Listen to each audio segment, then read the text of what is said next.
This video has English subtitles. Please click on the corresponding icon.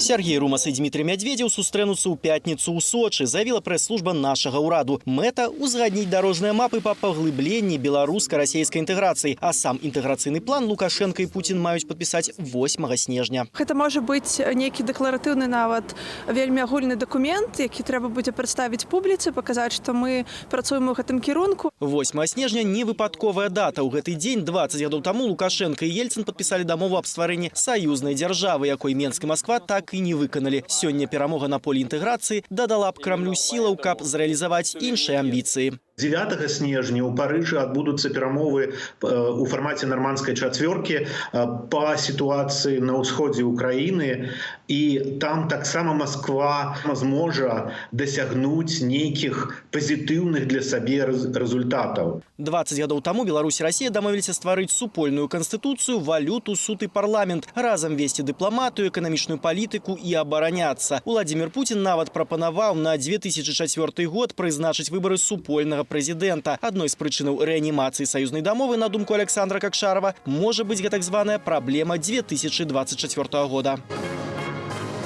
Гэта той час, калі цяперашні тэрмін Владимира Путина на пасадзе прэзідэнта Расіі скончыцца, і, зразумела, яны ўжо думаюць над тым, як яго прадліць. Толькі 35% расейцаў жадаюць, каб Беларусь і Расія сталі адной дзяржавай, паведамлялі ў красавіку сацыёлагі з усерасійскага цэнтру вывучэння грамадскага меркавання. Ці варта настолькі аб'ядноўвацца? А мы что, разделены? Все-таки братские страны. Вернуться в СССР. Чем дружнее, тем лучше, мне кажется. Все республики, если бы там организовались, то, мне кажется, так вот. Хотя Лукашенко хитрый такой, но хитрый он молодец, он для своей республики все делает. Это вот мне нравится. Ну, все-таки обижает Путина, мне кажется. Мы можем сходиться, расходиться, мы можем, но все-таки два государства должны быть разные.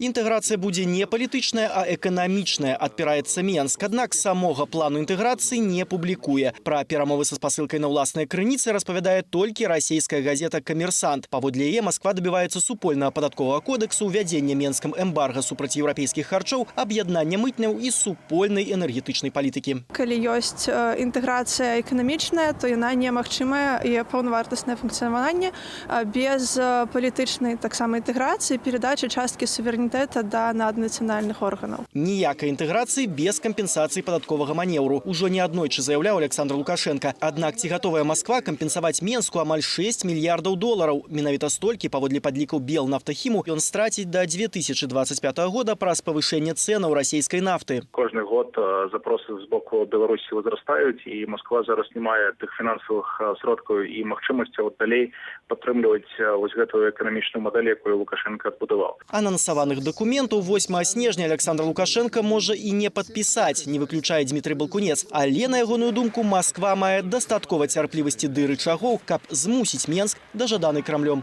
інтэграцыі. Александр Попко, Белсат.